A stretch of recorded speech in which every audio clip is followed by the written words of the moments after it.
শহরের ভিতর দিয়েও অনেক সন্ত্রাসী যারা অবৈধ অস্ত্র নিয়ে ঘোরাফেরা করছে এবং এইসব সন্ত্রাসীরা এখন থেকে বেশ কিছুদিন আগে অর্থাৎ 24-এর 5ই আগস্টের আগে তারা একটা গ্রুপের ছত্রছায়ায় থাকতো। এখন তারা তাদের শেল্টারটা চেঞ্জ করেছে।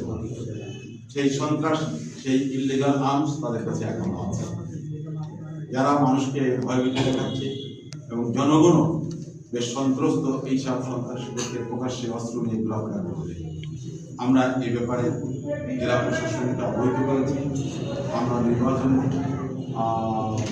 অফিস আছে, নির্বাচন কর্মকর্তা আছেন, রিটার্নিং কর্মকর্তা আছেন, সব সংশ্লিষ্ট কর্মকর্তাদেরকে আমরা অবহিত করেছি।